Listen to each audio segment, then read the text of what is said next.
This week on the agenda, banking emergency. How can we avoid a rerun of 2008's global markets crash after collapses both sides of the Atlantic?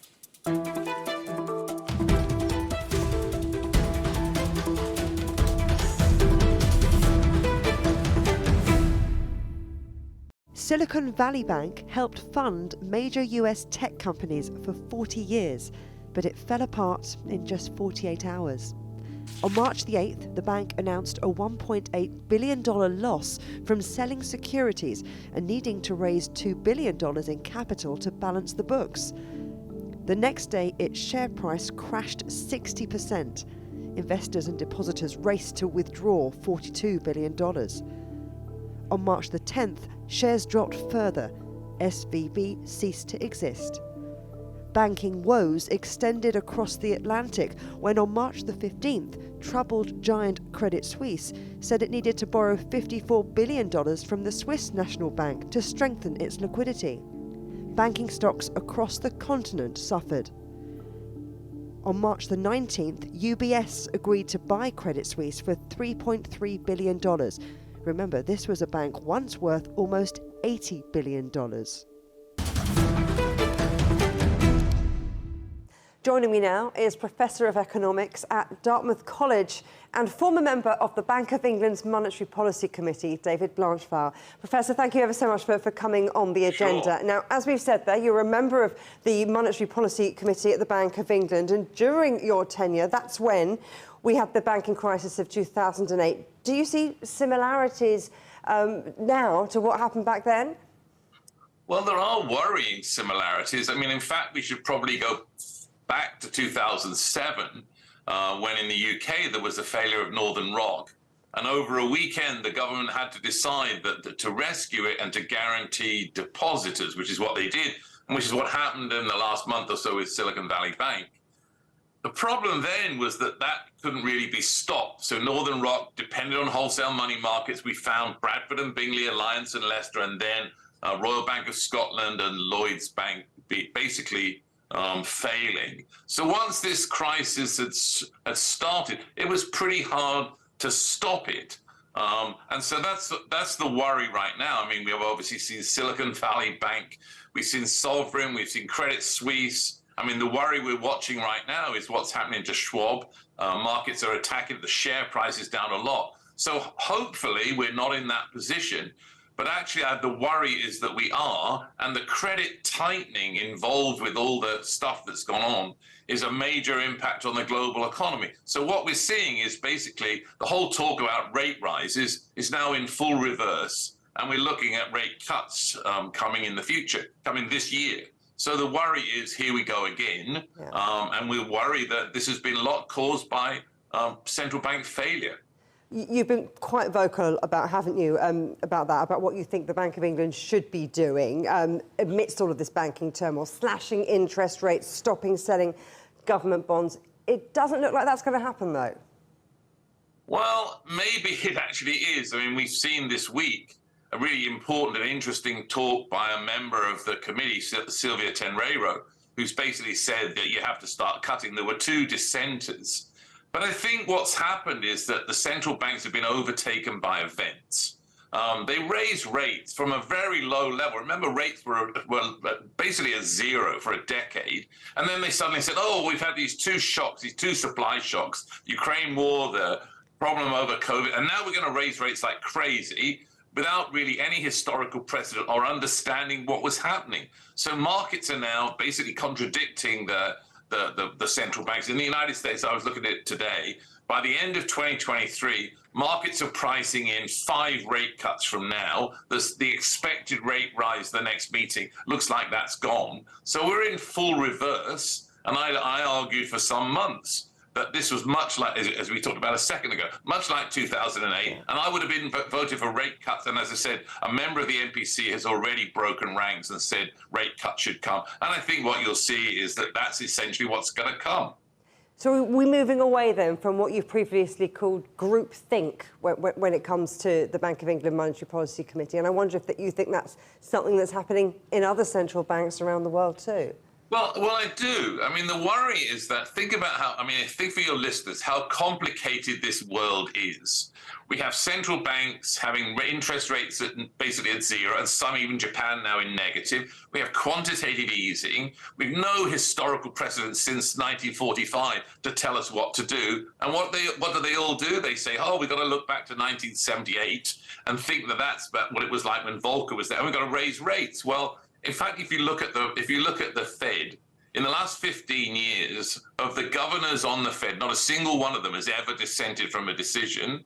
Well, what we've looked at the Bank of England is that basically they all live in London. I mean, basically, they all live in London. They come with a background of either from the Treasury or from a bank. Several of them now are professors, and two of the professors are broken ranks. But basically, it's all right to think together and be wrong. And I think that what we need here is dissenting voices, and voices standing up and saying the emperor has no clothes, the naked emperor. In the United States, we haven't seen that. We absolutely have not seen it from the Fed. They've all been going along like nodding donkeys. But at the Bank of England, we've started to see dissent. And what you're going to see is the dissent is going to be right, because you're going to start to see very bad data starting to come in. And particularly if this financial crisis spreads. And the big deal is that the risk premium around the world has risen after the bondholders at Credit Suisse were wiped out. And if this banking crisis spreads, if it becomes indeed a banking emergency, what's that going to mean for the chances of global recession? Well, the obvious problem is that once this thing starts, it's hard to stop. And then the other thing is what we learned in 1929. Think about the 30s. After 2008, think about growth in the period after it. That's really likely to be a problem. It's going to impact living standards. But let me take you to the Bank of England. The Bank of England, even before this thing has hit, in the last forecast that it made, it forecast no growth at all for the next 3 years, with the prospect of deflation. And then it raised rates, and the Chancellor imposed austerity again. So basically, the question is, if these bad data come in, are authorities going to respond in the way that they did in 2008? So central banks did QE, cut rates. In fact, Gordon Brown led a huge global consensus to basically raise public spending. So it's not just going to be, is there a recession? The question is, are these people who've caused this crisis in the first place, are they going to do screaming handbrake U-turns and help the ordinary person rather than the banks? And I think that's the really dilemma, the well-being of the ordinary person, and what do you do for banks, and do they contradict each other? Are we seeing, though, maybe the end of that sort of easy cash era when it's so cheap to borrow? Is there a risk then of another credit crisis?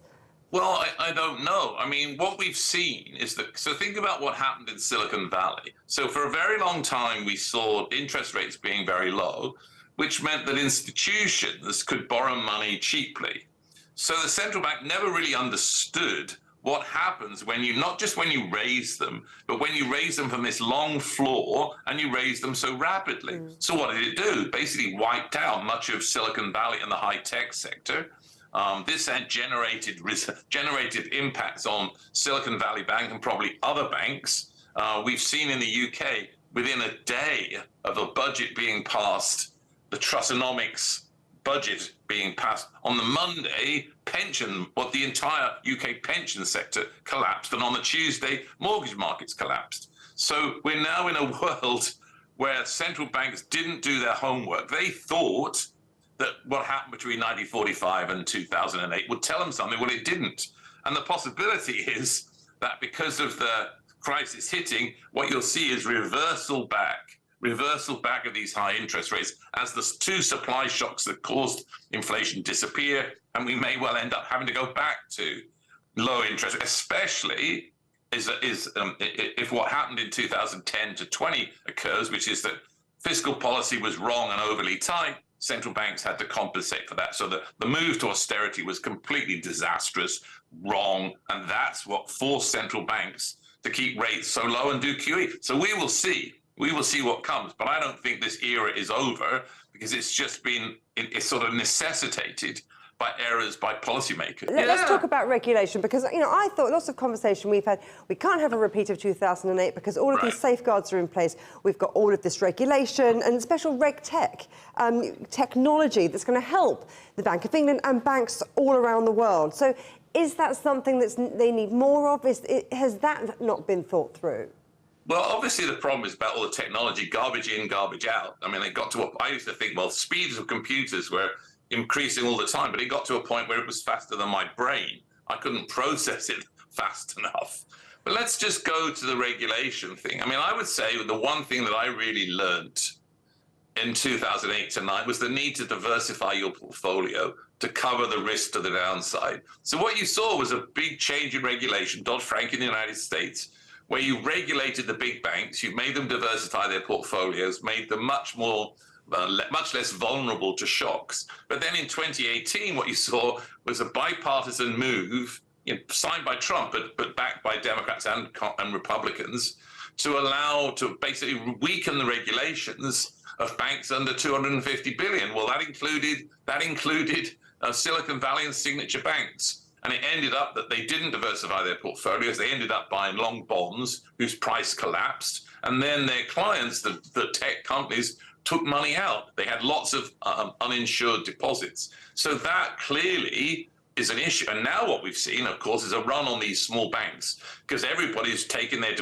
vast numbers of people are taking their deposits out and putting them in the big banks or moving to money markets. So I think the answer is that the deregulation was hugely in error, and that may well be a problem going forward, because the Treasury may have to, in the end, guarantee all deposits. But so it's a lack of regulation. The regulation actually worked. It's certainly true that the big banks look to be places of safety, JP Morgan, Bank of America, but the smaller ones are the problem. So if you don't learn from the last crisis, the problem is you'll repeat it, which seems to be what's happening. And the worry is, once you've opened Pandora's box, can you put the lid back on? And that's what we're basically having a conversation about. And the probability is we can't. The probability is you can't put the lid back on. I suppose a lot of those smaller banks build themselves as disruptors to sort of change that reputation of banking being troubled and having to restore that battered reputation. Look, we've got UBS swallowing up Credit Suisse. Do you think we're being set up then for more banking consolidation, those smaller banks, those so-called disruptors being swallowed up? Well, that's the worry. I mean, obviously, the diversity of the banks. Is it a worry?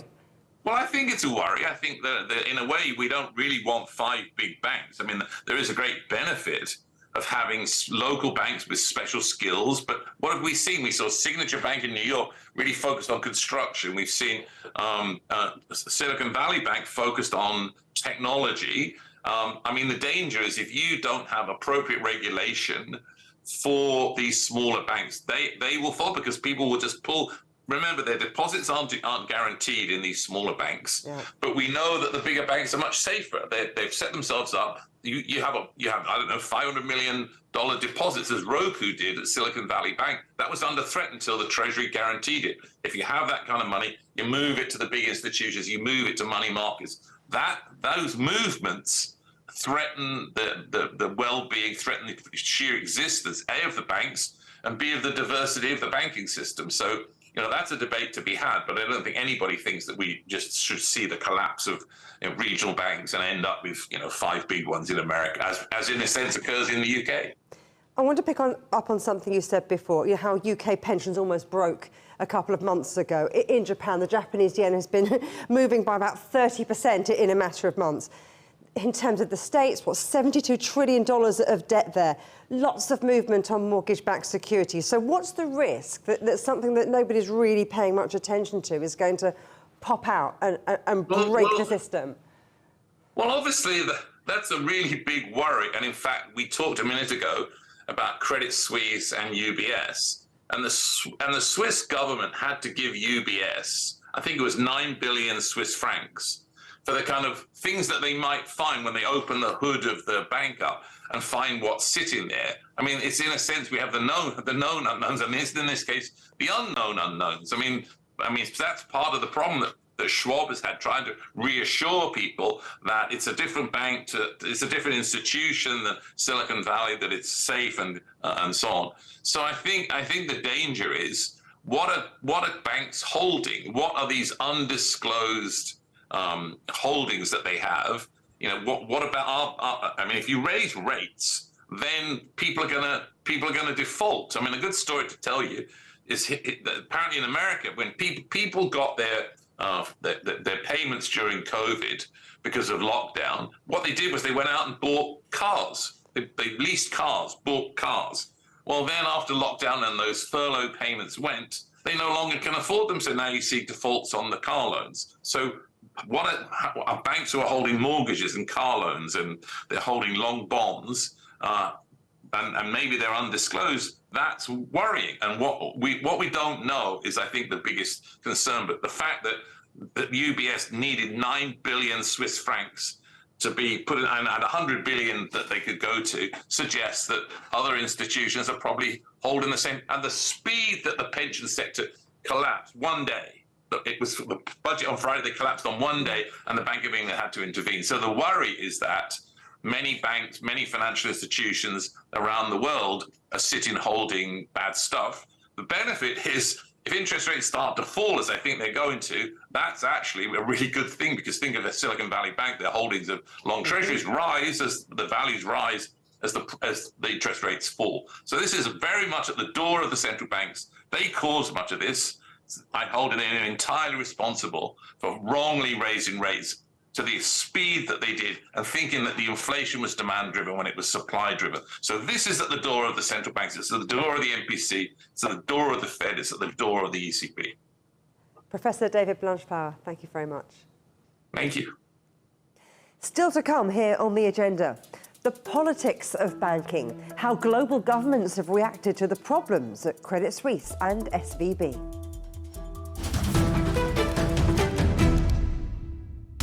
Roger, making loud and clear. We can try out the wild and the crazy ideas. Nothing can stop an idea whose time is coming. This idea is coming. I actually feel quite comfortable in isolation. We should all be very basic when we're trying to save the world. Awesome. We hope it will happen. We have to live in hope.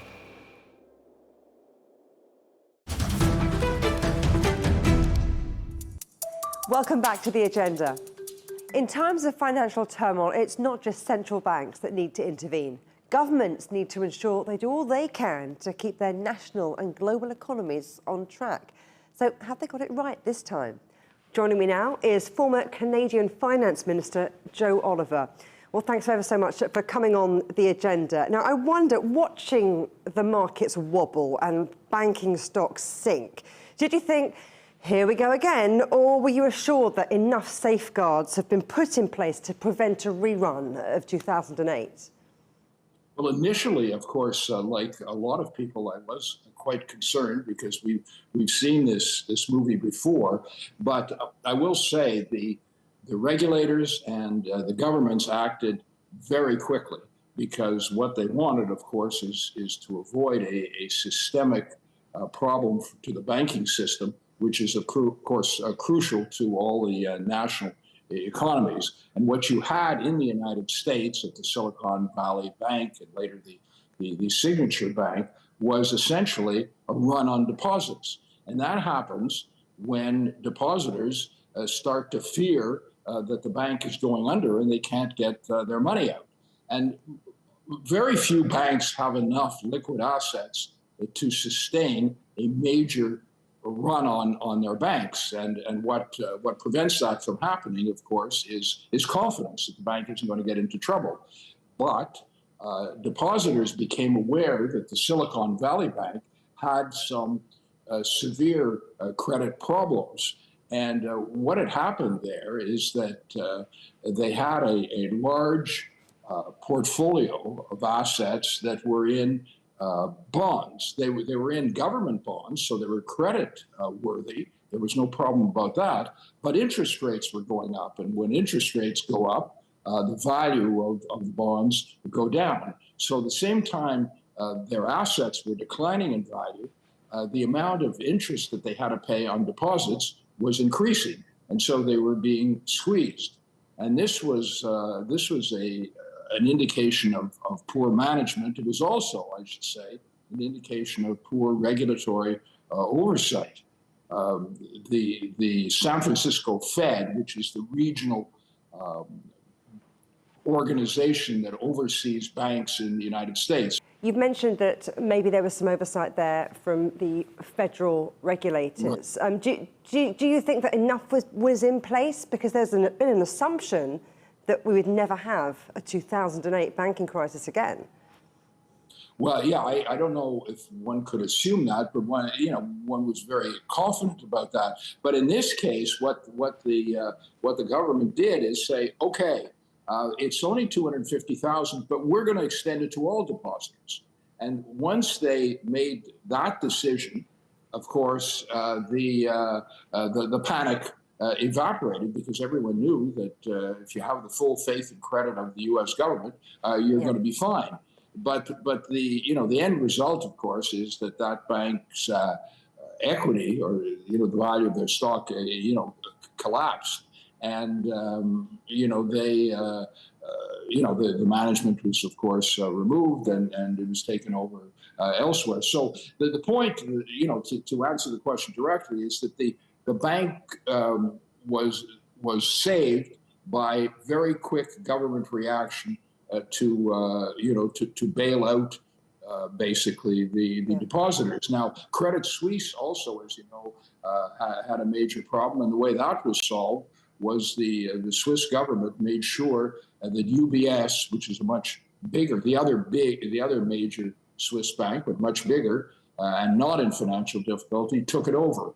So problem solved in the immediate term, but there are some long-term reverberations, and if you want me to discuss that, I can.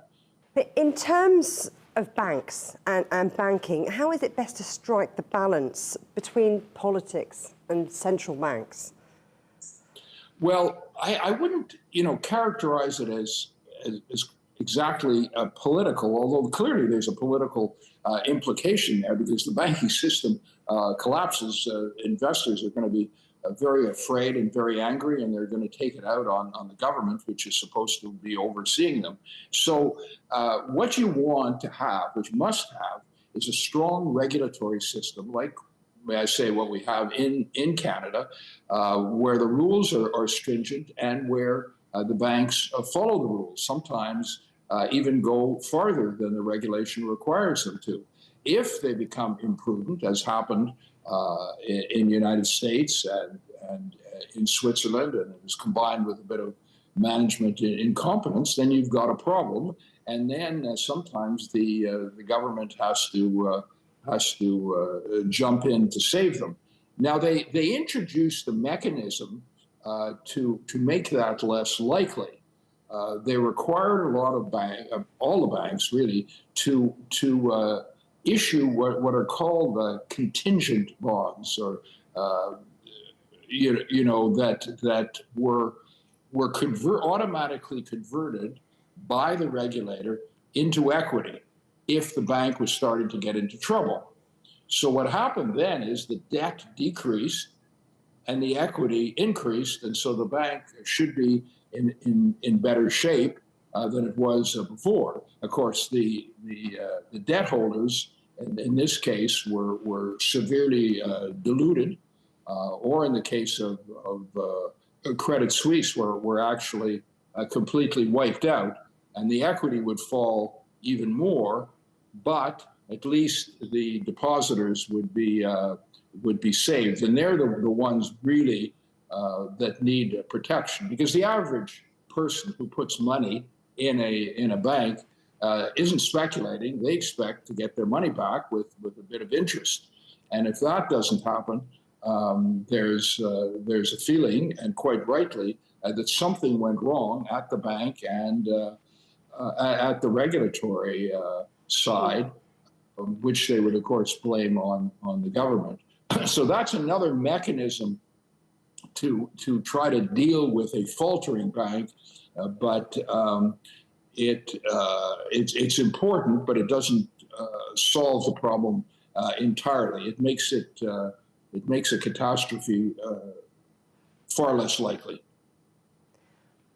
When it comes to Canada, you've said that there have been some missed opportunities, misguided priorities and counterproductive policies. Now, I wonder if you think that that translates to Europe, to the United States and to other parts of the world. Yes, I mean, Canada's situation is a little bit different, and in some respects a bit worse. But the problems that there's a common theme here. Governments have been spending more than they have. They've been going into debt. I mean, sometimes for good reasons.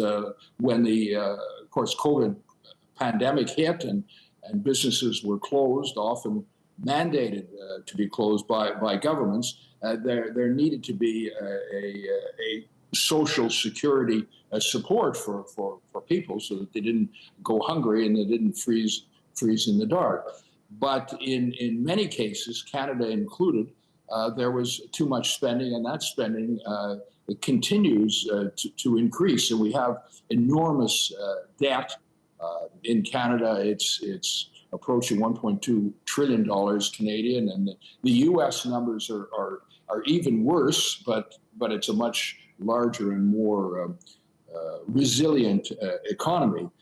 So that's one problem, that the governments were spending more than they earned, but they weren't focusing enough on the issue of growth and productivity, and that really determines the income per capita. In other words, how wealthy people are going to be over the long term. And what you want to see over the long term is steady or continuous growth in the living standards of the population. But if you spend money in excess, if you're profligate and a lot of the money is in the short term, you're imposing a terrible burden on the next generation. It sounds like you're saying that finance ministers around the world are spending too much on the wrong things. In which case, I wonder if we look at this detailed summary of the Governing Council published by the Bank of Canada for the first time earlier this year, that joined together, I think, nearly 24 other central banks, and they're regularly releasing detailed information on monetary policy decisions. So more joined up thinking. Is that something that might help? Yeah, well, I think it's necessary for the central banks to be aware of what they're all doing together and to have some common goals. And of course, the overarching responsibility of monetary policy and the central banks is to contain inflation, which erodes the value of money, as you know, and makes it harder for the average person to live and for businesses to compete. Each central bank has the primary responsibility, of course, for its own economy, but they want to work together and avoid the kind of systemic risks that we were talking about earlier in the program, where banks can get into trouble, and then there can be a systemic contagion. And because the economies are so interrelated, it's not only a national problem; it very rapidly becomes an international problem. I mean, the fact that there was a smaller regional bank in San Francisco, bank in San Francisco that had a problem, and that seemed to reverberate around the world, shows just how interconnected our economies and our monetary systems really are. So we've got to pay attention. We've got to be prudent, and we have to be smart about regulating organizations, not only to help depositors, but to make sure our economies continue to function in an optimal way. Joe Oliver, thank you very much. You're most welcome. You can watch every episode of The Agenda in full on CGTN Europe's YouTube channel. And for exclusive extra content from me, my guests and the rest of the team, don't forget to check out The Agenda Show on TikTok. Coming up soon on The Agenda, pressing the accelerator button. As the leaders of Spain, France and the EU visit Beijing, we'll see where things stand between China and Europe. But for now, from me, Juliet Mann, and from all the Agenda team here in London, goodbye.